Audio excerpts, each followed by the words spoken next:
All right, all right, all right. Here we are. It is another Sunday. I am your host, Friday Jones, and you are with the National Assembly of American Slavery Descendants. And we are celebrating our 21st show. We've been here, I think just over 2 years. We average about one, sometimes two shows a month. We take a little hiatus, but for us to have been here for 21 episodes is just I was elated to see that this morning, because it means that we've been consistent in bringing to you Black civics. And so, look, a lot has gone on this week, and I wanted to make sure that we talked a little bit about the Congressional Black Caucus. Okay, for those of you that do not know, there was some shenanigans that happened this week. I have a couple of short videos. One is coming from Rokana. We thank Rokana for posting it. We thank Sabby Sabs for picking it up because she wound up in my full feed. And this was about a midnight vote that was called to bring back something called FISA. FISA is basically surveillance that the federal government wants to happen. We know it started with Obama, but I'm going to share my screen real quick. We're going to watch these two videos because these are our hot topics for the week. All right, let me hit the play. The Republicans have called Congress back into session at midnight to cast a secret vote to reauthorize FISA. This would give Donald Trump the power to surveil or collect data on Americans through a back door. There really is not a philosophical debate here. A yes vote is a vote to give Donald Trump more power over American citizens. A no vote is a vote to stand up to Donald Trump. Every Democrat should be a no on the reauthorization of FISA. So Rokana wants to talk about Democrats, honey. Every American sitting up there in Congress, Republican, Democrat, or otherwise, should have been voting no. And I want to just play a short clip from our VP, Mr. Mark Stevenson, and his show, It's a Culture Podcast, because you also should know this.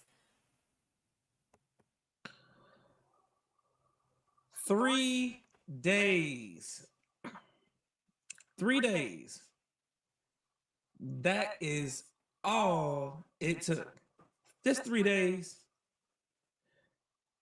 On April 13th, an investigative outlet called the American Prosper published a story saying that the Congressional Black Caucus, the people who are supposed to be, quote, the conscience of the Congress, was about to quietly sign off on a surveillance program the FBI was used to spy on some Black Lives Matter activists back in 2020. Over 130 of them. And then today, 3 days later, after the story didn't hit, after the phone started ringing, after, the vote got delayed on the House floor because the Republicans couldn't even whip their own people to support it. Now you got the Congressional Black Caucus releasing a statement saying they have, and I quote, very serious reservations. 3 days. That's how long it took for them to discover their conscience. And I'm going to stop that video right there. Again, that is Mark Stevenson, our VP, who was talking about this FISA vote. And, people, I'm thankful to whoever called, wrote, whoever made it their business to call our congressional leadership on it. I appreciate that Mark actually said it, that it was Republicans who couldn't whip their own party, which means that Trump wasn't being supported on this surveillance state. We as Black people know that the police city being built down there in Atlanta, we know that the contracts are that PD station is to train police across the United States. And so when you see all these things moving in concert, we have to have a conscience. We have to, as Americans, Black people, white Americans, y'all don't want to be on our team, but if you want to survive what's happening now, you got to be on the team. You got to be on the team with the reparationists. So that's our hot topic for this week. Our guest is in the building, And we know that this good brother has a conscience. And so this episode, we're going to be talking to the good brother, Bllion Godsun. He's running for assemblyman in the 55th district of California, which happens to be my district. But before we do that, we got to remind you why we do this show. This is the Black Civics Show. And Dana, our lovely producer, if you could pull up the reason we do this show. Black Civics. Civics is defined as the study or science of the privilege and obligation of citizens like us. Citizenship is about joining in with our community and what we do to participate in and contribute to society, like calling out the CBC and their vote that they tried to sneak on that FISA bill. So voting becomes important. Calling becomes important. Helping with campaigns like the good brother Bllion Godsun, joining civic groups like the National Assembly of American Slavery Descendants, giving your elected officials your opinion on an issue like you did with FISA to tell them to knock it off, calling your senators and representatives, running for office. And so these are the reasons that we do Black Civics. We are here for you only once a month, but we come with a lot of information. We come with resources. And of course, we want you to follow us at naasd.org. And Dana, we're going to get to our statement in a minute, but I want to first, we got to ask for money, y'all. It does not cost a lot, but StreamYard costs a couple of coins. And so we are always asking for donations. I want to shout out the good brother, Arthur Ward out of Chicago, who has been a sustaining member of our organization. I also want to shout out Phyllis Coachman, who is a member, but she's also a sustaining donor to our organization. But shake out the change, shake out the dollars, make a contribution today to the National Assembly of American Slavery Descendants so that we can continue bringing you this broadcast, our newsletter, and continuing our advocacy at the federal level. We have some exciting news happening in the fall. Once we're ready to announce, I will. The second thing is, and I think we have something else that we want to share, which is our full statement.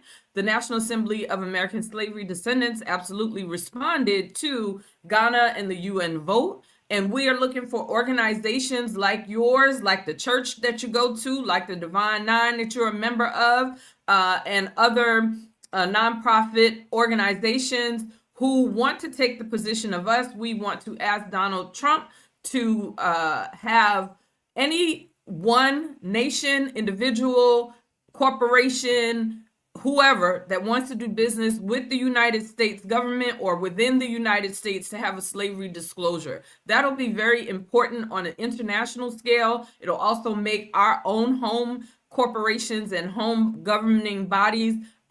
It'll make everyone on a clear playing field. We do know that there were a lot of West African kingships that were paid, very much like the white farmers in the United States. Those kingships were paid by the United Kingdom after slavery ended to move their businesses to Palm. And we want everyone to have a level of transparency. And so if you agree with that as an action, please go to our website, naasd.org. You can see our full statement. And without further delay and or ado, Bllion Godsun was born in Texas, the Lone Star State. Blion's family relocated to California, and he was raised in Los Angeles. He attended UCLA in 1991. In 1992, Bllion attended a movie screening of New Jack City in Westwood. And I'm going to show a little clip about that, but he has been at the front lines fighting and serving Black Angelenos for over 30 years. I know this brother has protested banks, Wells Fargo, JP Morgan Chase. I've seen him in community because of their poor lending that happened with the 2008 crash. I know I see the good brother giving food out. The good brother houses people during the winter time here in California. It may never rain in Southern California, but honey, it pours. During the winter, we salute this good brother. We know his work. I'm really, really excited to have the good brother Bllion Godsun with us this morning. Good morning, Bllion. Hey, good morning, Sister Friday. How are you doing? Thank you for having me. All is well. I'm starting my morning off with you and our lovely producer Dana. I'm in good stead this morning. That's right. That's right. I do just want to make one small correction. I was actually born in Indiana, the other redneck state, racist state. And then I moved to California. Okay. So you were born in Indiana. The only thing I know Yep. about Indiana is that near Indianapolis? That's Indianapolis? exactly where I was born, Indianapolis, Indiana. Yeah, so the Indianapolis 500, and I remember driving cross country, and I had to stop there to get something to eat, and I was like, "Ooh, it's a lot of not us, a lot of not us here. It was a lot of not us." But I got my food, and I got back on the road. That's what I Yep. That's what I know. So I want to play this little clip because I know your personal story. I know why you got into this race, but I want people to hear how compelling of a candidate that you are. And I have a little video clip that I wanted to play, if that's all right. All Let right. me bring it up. This is from Demetra Kay's show where you were interviewed Going by back her. to 92 when Rodney, excuse me, 91 when Rodney King got beat. It was on a Sunday. That Friday, the movie New Jack City came out. We were all in Westwood. We weren't allowed in to see the movie. A riot broke out, and I ended up getting arrested. And that night, I thought about it. A year before, I was at UCLA. I ended up dropping out. Now I'm back in Westwood, which is part of UCLA, getting arrested, and I realized that was my calling. So through the 90s, I kind of focused in music, but coming into the 2000s, I really started getting out to address the police brutality and terrorism. And over the first decade or so in the 2000s, I was part of and founded different formations to get out and actively address police terrorism.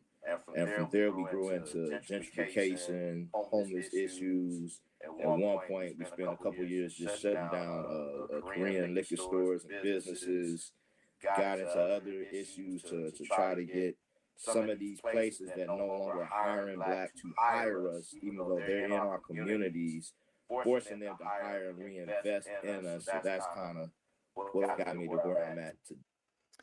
All right. And so that video, I wanted to play that video, but then I wanted people to hear from you because you've had a real journey in how you got to running for assembly member in the state of California. And I just want you to talk a little bit about your history and your legacy that led you down this path.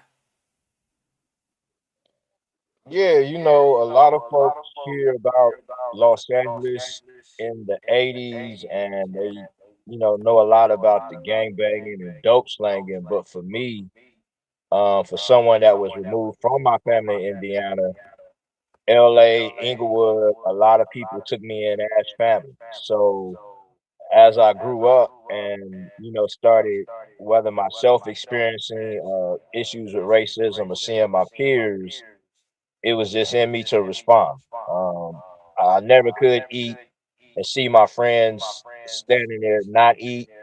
I never had a place and had a friend who was homeless. They always had somewhere to come stay.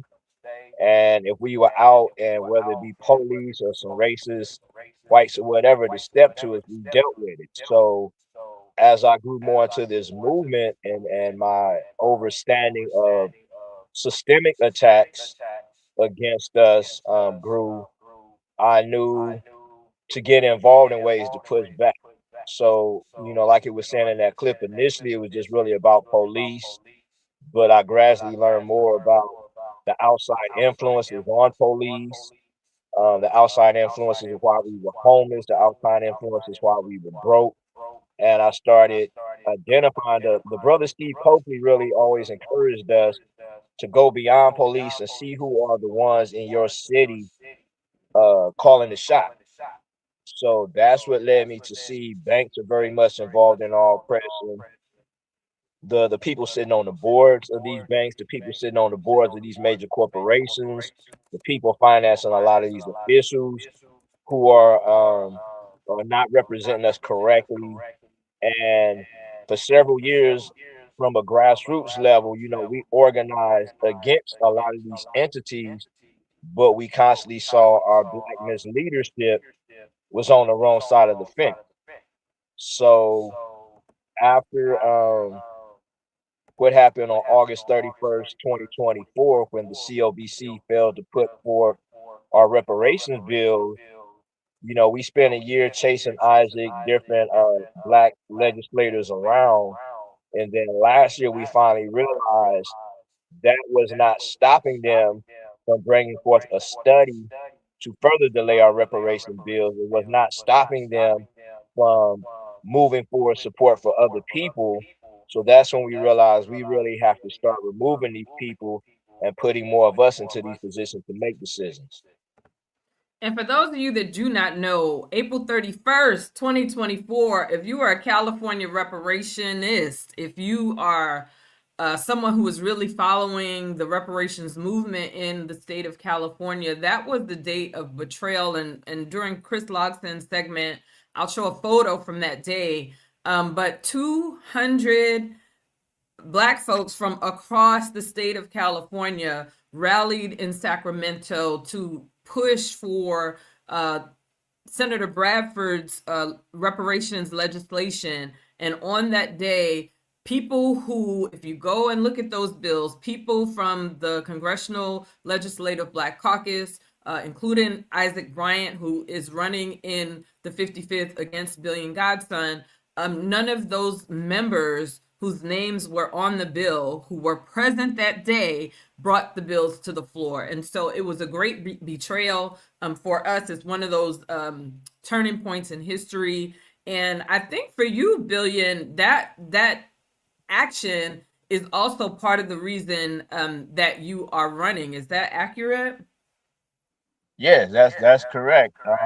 Like I was saying, we've called these people out. We've gone, we disrupted their meetings, we shown up at their events. However, it didn't sway them to come correct. So we knew the next move was to get people in position who have proven to fight for us to make these decisions. And it came down to me, having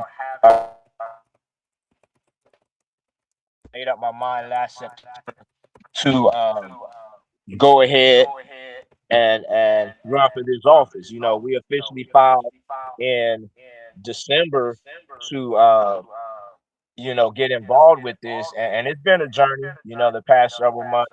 Previously we could run campaigns and do as we choose, but to actually run as a candidate, there's a structure, way you have to go about it.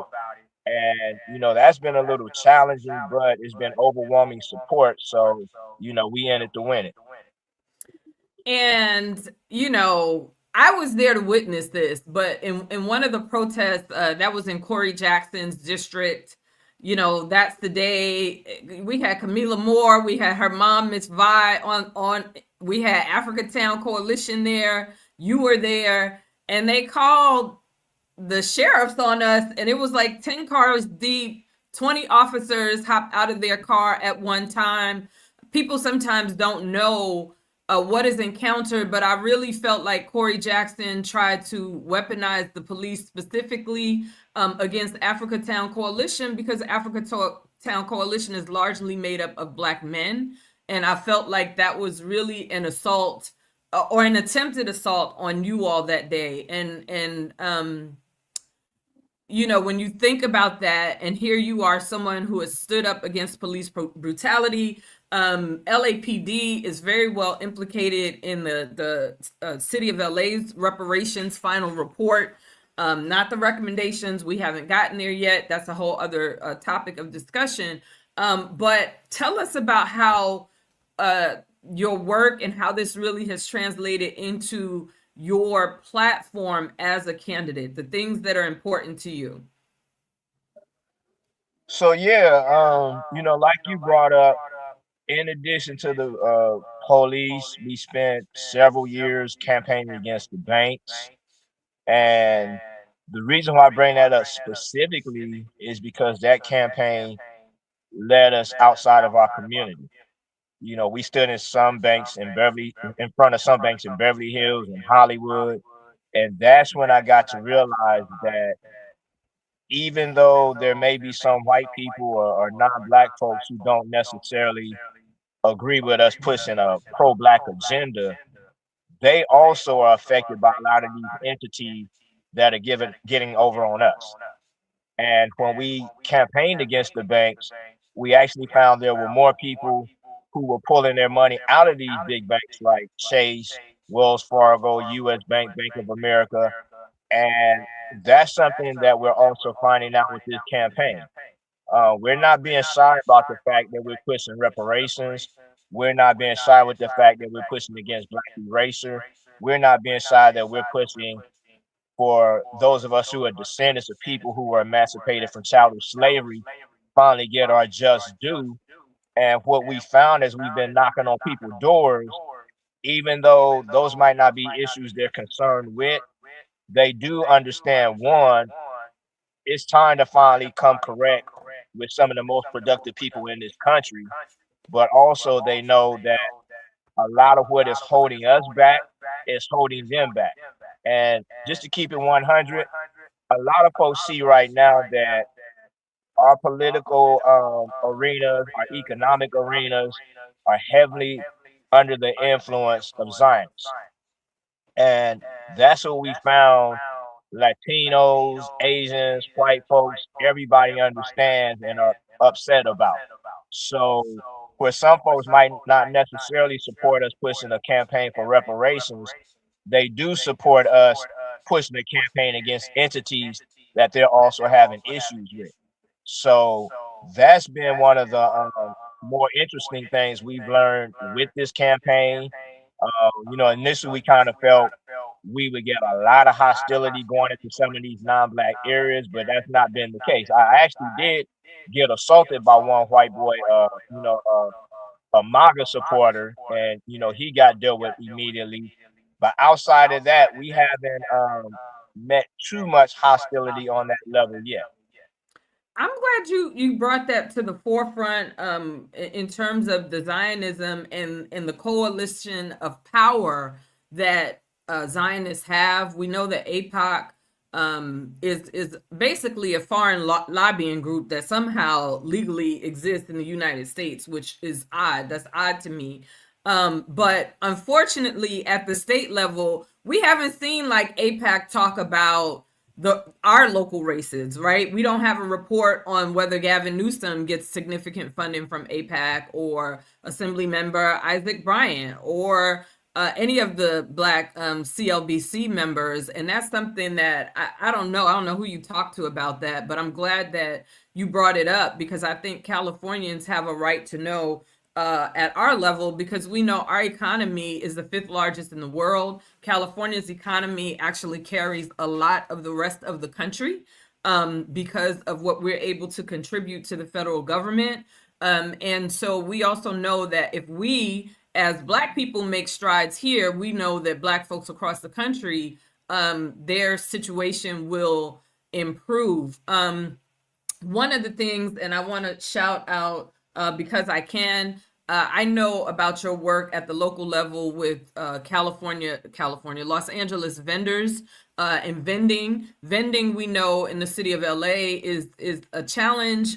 You know, brick and mortar stores have their particular licensing. Street vendors have their licensing. We just saw LA County was giving away like free equipment supposedly. Talk about the vending space, biases in the space, biases in contracting, what you want to see in terms of small Black business vendors within the city of LA.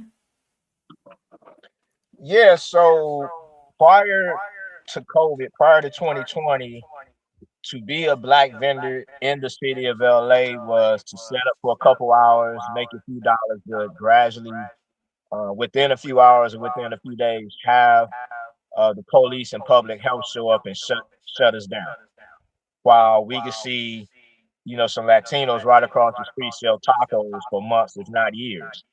And Although Fortunately, when ICE was rolled out, I will say you didn't see any of those street vendors, which I thought was interesting because it's one thing to theorize something, but it's another thing to see it. And when ICE, I remember the white vans, they were down in Leimert, they were on Crenshaw Boulevard. The white vans were the ICE vans, those were the federal trucks that we saw in community. But during those times of ICE raids in LA, you did not see vendors.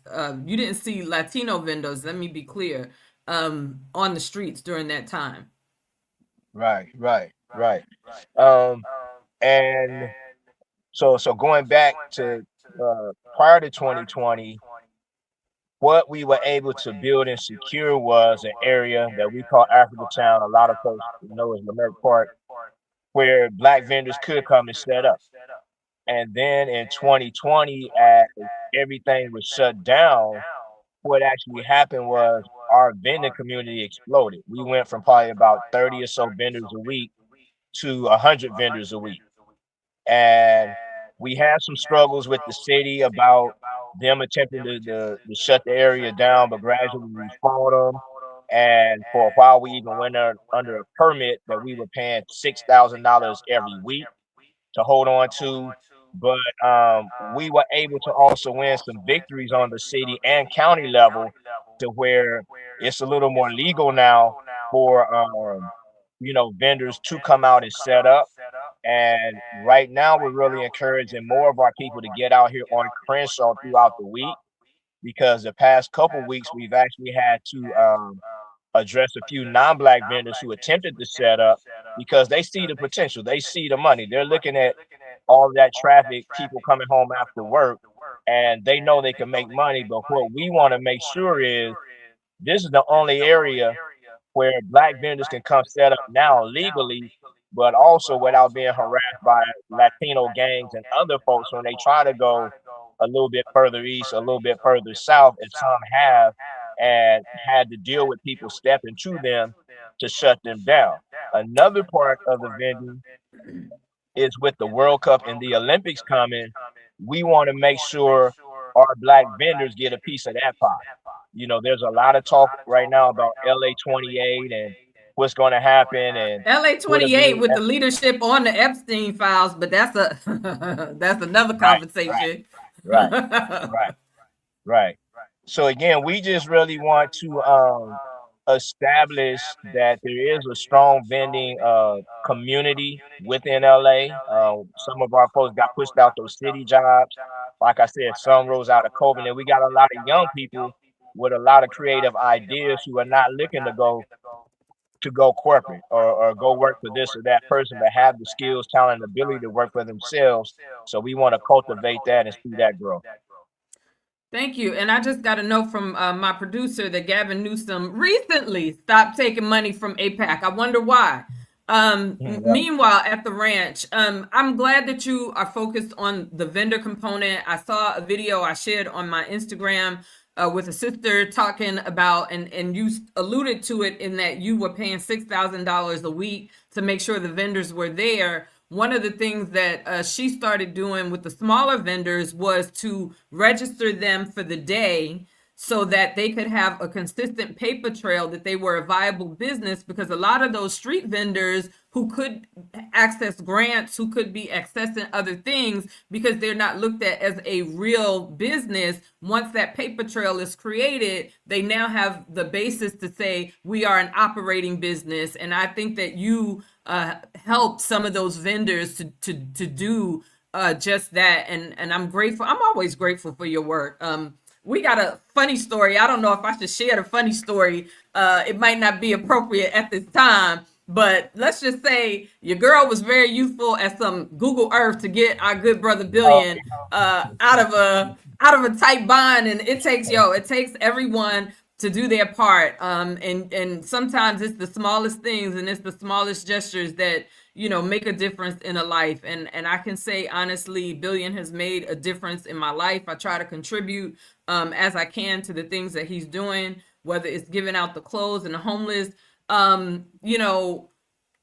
With regards to your race, what is the one thing that you really want people to know about your campaign? I mean, I call you the good brother for a reason. I've campaigned for you. I've gone and tried to get signatures, for you to make sure you were on the ballot. We got you on the ballot. So I feel like I'm personally vested, although I just want to say this, that was me as an individual, not as part of a group or an organization. It's because I know this good brother and the work that he does locally. But what is it that you want voters to know about you? Because your name on the ballot is part of your legal name and part of how we all know you. So tell people, one, how they can find you for sure on the ballot, and what is the one thing you want them to know about you? But yeah, first I just gotta, give you your flowers for all you've done. Like you said, that situation in 2020 was huge. But from then till now, yeah, you have consistently shown you are a real one. On the ballot, people will see my name as William Bllion Campbell. William Harrison Campbell is my legal birth name, but I changed it to Bllion Godsun. But because I did not change it within their courts, I will only be able to use Bllion in quotations between William Campbell. So again, it will be William Bllion Campbell. And there's two primary things we want people to know about this campaign. One, this is not a new career for me. I'm not looking to go into politics for a career. I'm going into politics right now because Black LA is getting pushed out. The state of California acknowledged that they owe us, and unfortunately, our Black Miss leadership class is not representing for us. So, what we really try to get people to see is one, this fight is for us.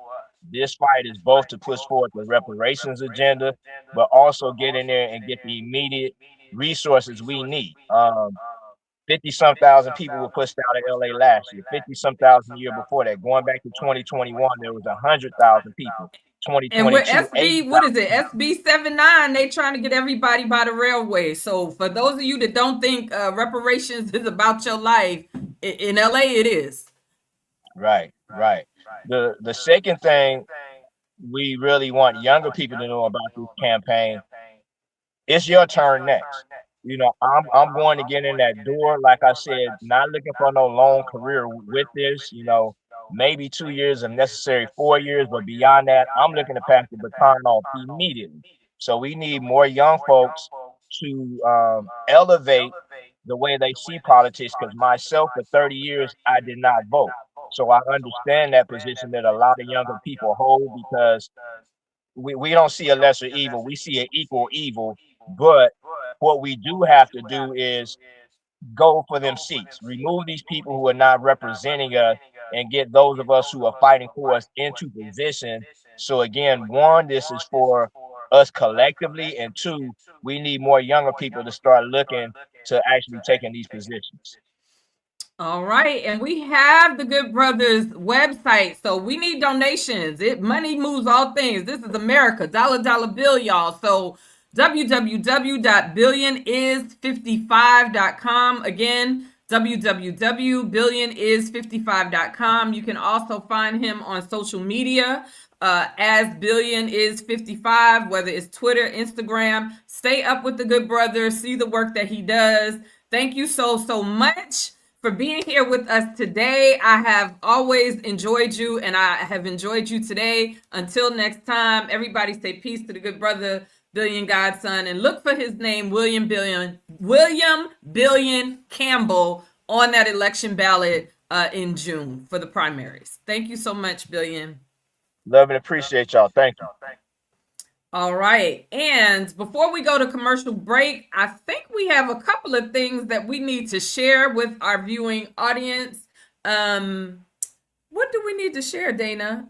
I know it's something that we have to pull up before the commercial.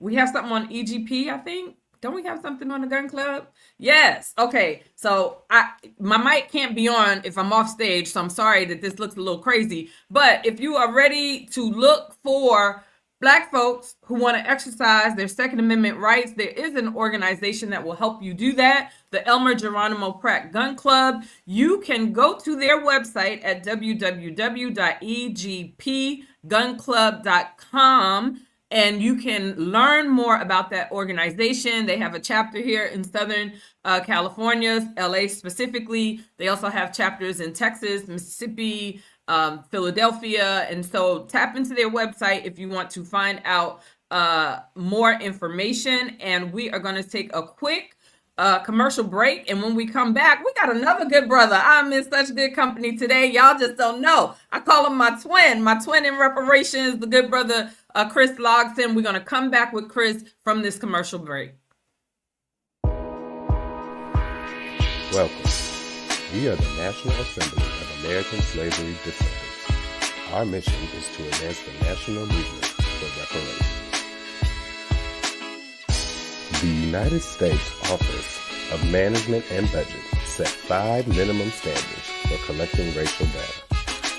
The Black race is defined as a person having origin in any of the Black racial categories of Africa. NAASD has recommended that the OMB disaggregate data to accomplish 3 goals: decouple race from ethnicity, create an ethnic term that exclusively identifies descendants of persons enslaved in the United States, and create an ethnic term that preserves the American freedmen political status. The ethnogenesis of the African American identity is a result of ethnocide.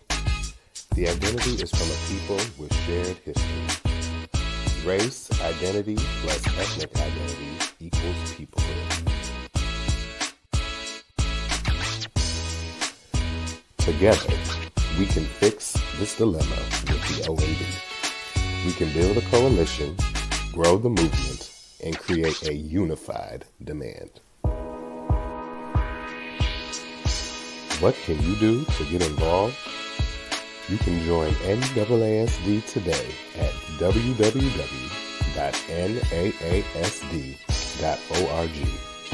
You can email the OMB using our toolkit, or you can donate to NAASD so that we can continue this work.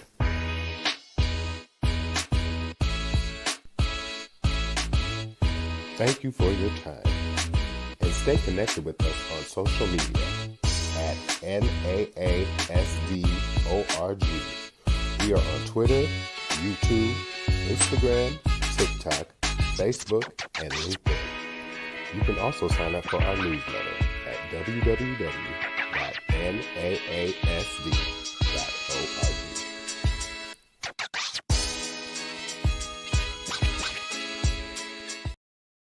All right. Look, we in the last 20-minute stretch of the show. We're going to cram it in here. But Chris Logsdon is the lead organizer and advocate with CJEC, the Coalition for a Just and Equitable California, and Sacramento Reparations Collective. Both are grassroots, California-based organizations working for reparations and reparative justice for descendants of persons emancipated from chattel slavery in the United States. We can get into CJEC while we have the good brother on stage, but I do want to mention Logsdon is also a community organizing and policy manager in the Sacramento office of Anti-Recidivism Coalition, ARC, which empowers formerly currently incarcerated people to thrive by providing a support network, comprehensive reentry services, and opportunities to advocate for policy change. And so, welcome to the stage, the good brother Chris Logsdon. That's him doing the active work there in Sacramento on that fateful day that we had, that the August 31st. Welcome, good brother. Blessings, twin. What's going on? What's going on? Peace. So you are here. I mean, we could get into all the things that it is that you do. And we can start wherever you want to start. But I want to make sure that people know you are here because we are unveiling some very important legislation happening at the state level in California. Of course. And first, let me give a big shout out to my right honorable friend and brother Bllion, who was just on. Shout out to big brother Bllion, William Bllion Campbell. So for those who are in District 55. William Billion Campbell is on the ballot for your assembly district, and I want to give Brother Billion a big shout out because he's doing God's work and just doing amazing work. And I want to shout out everybody that's here, the whole NAASD family, Sister Friday, Dana, the whole chat, everybody in the chat, everybody from around the country, really, everybody who's doing amazing work. And yes, we have some real big legislation moving and jumping here in California. Not just one, but many coming as we keep pushing. So yeah, we got some big things coming. I saw the graphic on the screen a second ago. AB 2723. I'm not even going to hide it. AB 2723. There it is. Thank you very much, Dana. Super producer Dana. Thank you. AB 2723. And that is about. I'm happy to talk more about as we continue today. But that is our bill, AB 2723. Really, it's about fixing some things and correcting some things that the state did last year that we, of course, and many of us across the country were not happy about. Specifically, I think Brother Bllion talked about it, which is the things last year that happened to do more California reparations studies. And we don't want no more studies. So that's what the bill is about. Yeah. Study to the path of nowhere. At least. And I'm glad you talked about that too, because it's $6 million to study something for 3 to 5 years, twice as long as the entire California Reparations Task Force time, to come with an answer that we already know the answer to. We already know the answer to the study. We know how to trace people's genealogy. We know how to show you a descendant of somebody who was enslaved in this country. It's done every single day. And we had genealogists and people who do that every single day come up to the state last year and say that. So this is really about course correction. And for those who are working in this space across the country, you at some point are going to get in a fight politically with the people who you want to move to get reparations done. And our fight right now, to be honest, is with the California Legislative Black Caucus, to be quite frank with you, who has been really in the way and doing things that harm the reparations work, like doing another study bill last year, like I just talked about. That bill was called SB 437, by the way. And then also creating a government bureau called the Bureau for the Descendants of American Slavery, which you can debate what that phrase means. But if you think that is the people who are descendants of those who enslaved in this country, and you think that bureau is specifically for that people, you would be wrong. Because the language of that bill to create that bureau said this bureau will serve both descendants and ...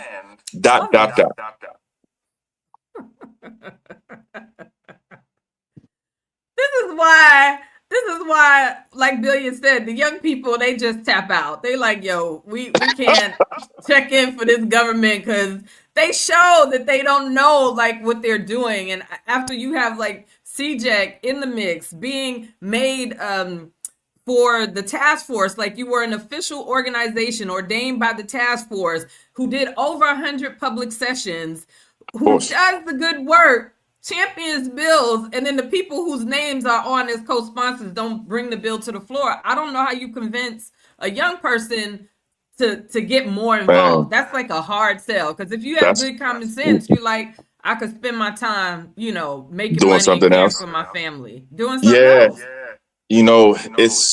That's a great point to make and a place to jump off from. Because you could, let's just keep it real. You could see that, hear that, and feel like, all right, what's the point? Why am I doing this? Or why should I do this or that when they're going to do what they want to do? And I understand that thinking, I understand that feeling, but let me give you this. That's exactly what they want you to feel. That's exactly what they want you. That's why they did it. That's why they did it. They did it to discourage you. They did it to make you think like you can't do nothing to fix it or change it. They doing it because they think you're gonna go away.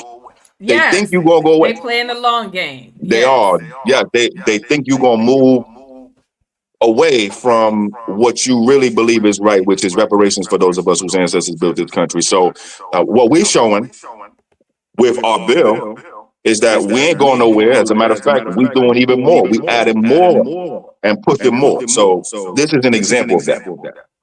Yes, it is. California American Freedmen Affairs Division, making sure we have an actual place in California government. The purpose is to address American freedmen, meaning the legal and political status inherited by the 4 million freedmen and women who were emancipated nationally from American chattel slavery.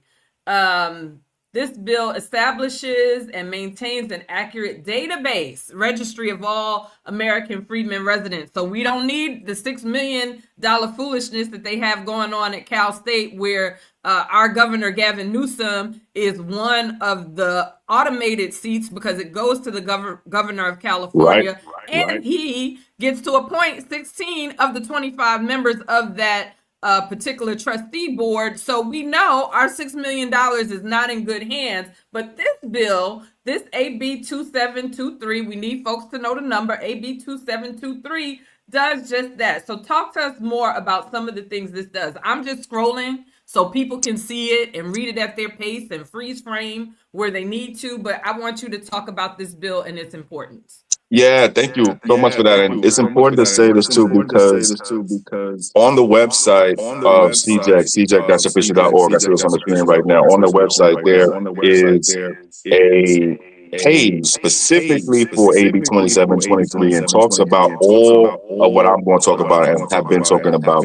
So if you want more information, even more than I'm going to give you, go to our website, CJEC.official.org, go to the California American Freedmen Division page, read more about the bill. Let me give you an example why this bill is. I'm just going to give you a concrete example.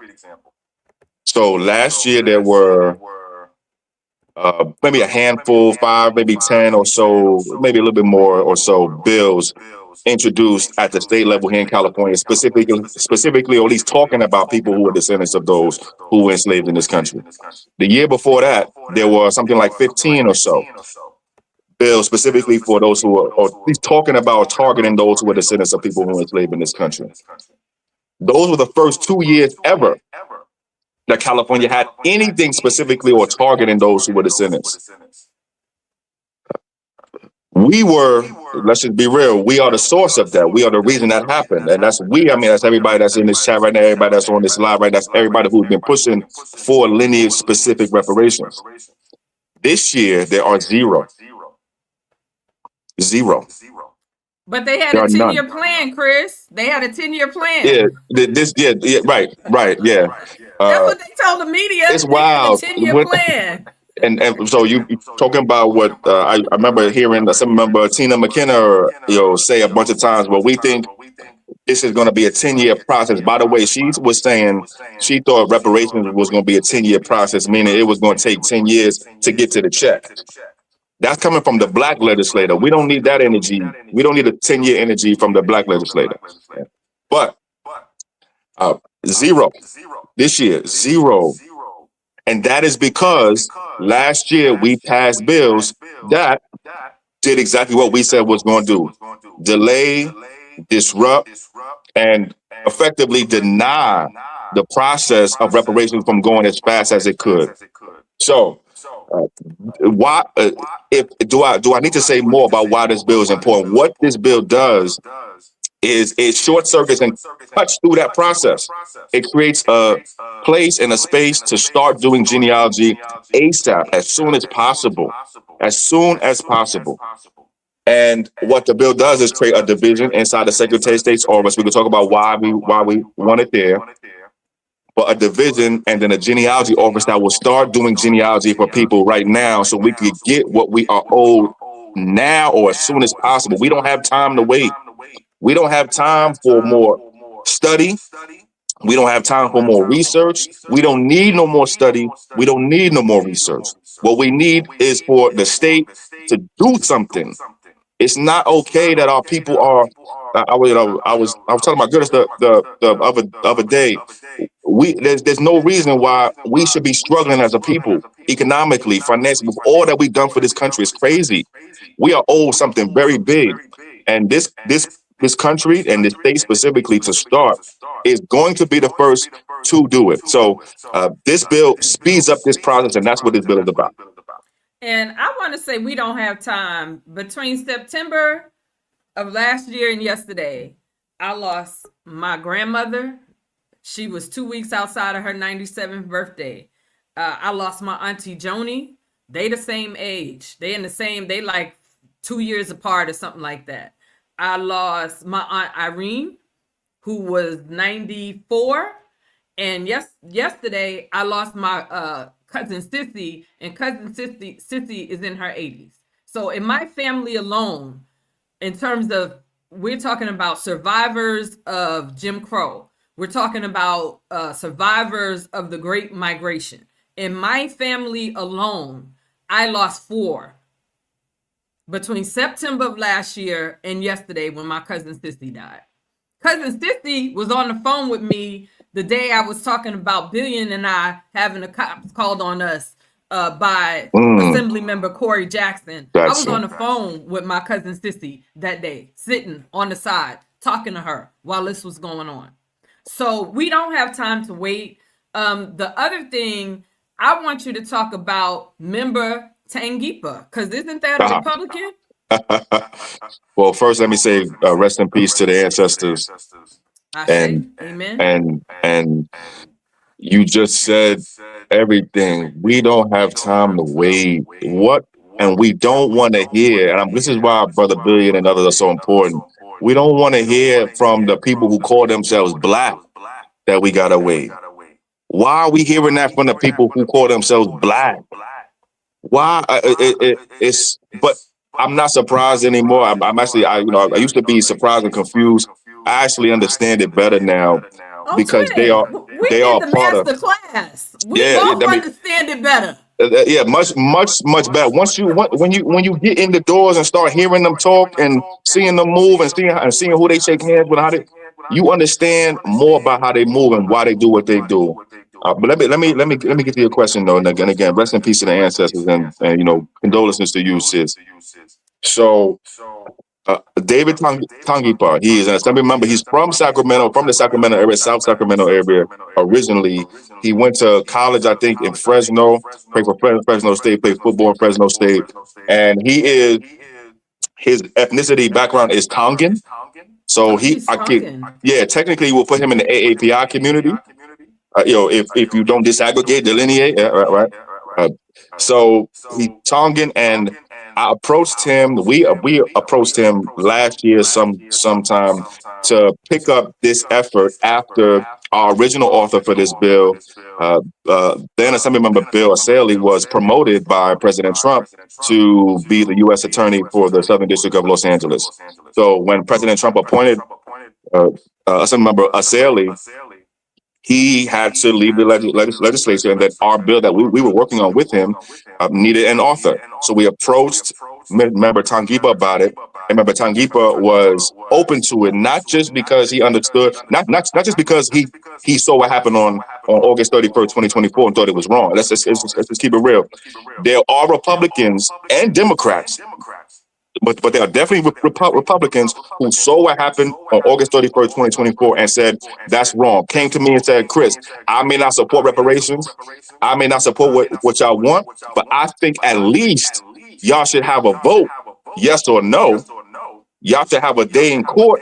Y'all should have a democracy happen. Y'all should be a part of the process. So when he believed that, he thought that was wrong, but he also is someone who's done his own genealogy. And keep in mind, our bill is about helping our people do their genealogy so they could get what's owed to them. And so he's done his own genealogy. His entire office and staff have done their own genealogy, and they saw the power of it. And then when we approached them, they said, we love this. We want to do something like this anyway. We love this. And guess what, Chris? We give away resources in the state based on lineage right now. He said to me the other day, I'm the son of a veteran, Chris. I get benefits because of my pop. That's lineage. That ain't got nothing to do with my race. That's my lineage getting me something. So I believe in this method of doing things. So this is really personal for him. And shout out to him. He is someone who I think is a rising star in the Republican Party and across the state, really. So big love to him, big love to his staff, to the whole team over there. Let me tell you, one, we got 5 minutes. That's what producer Dana is telling me. Two, Yo, I rock with some Pacific Islander people. Shout out to my girl Malia Coleman. They don't play. They don't play when it comes to certain Nah, things. They don't play when it comes to culture. They ensure that their children know their culture.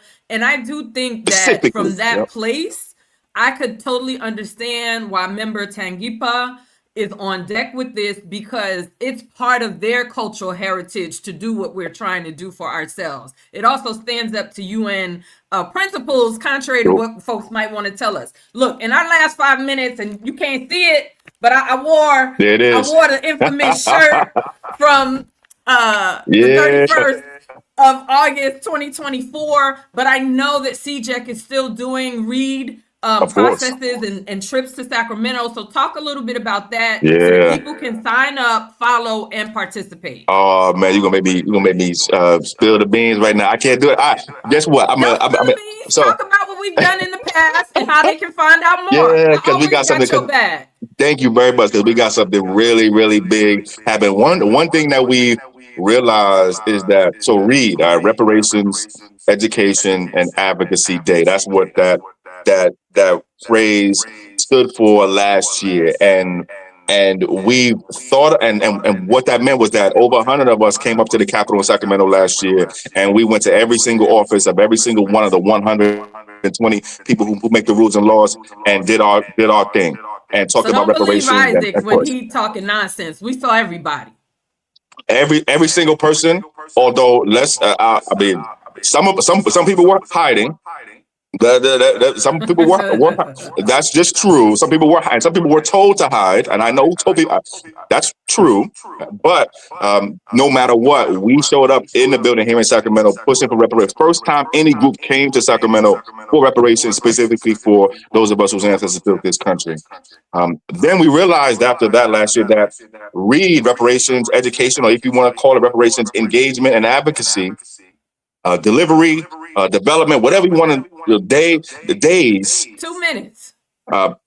That is most of what we do as an organization. And so READ has really evolved, and I can't wait for folks to hear more and see about it.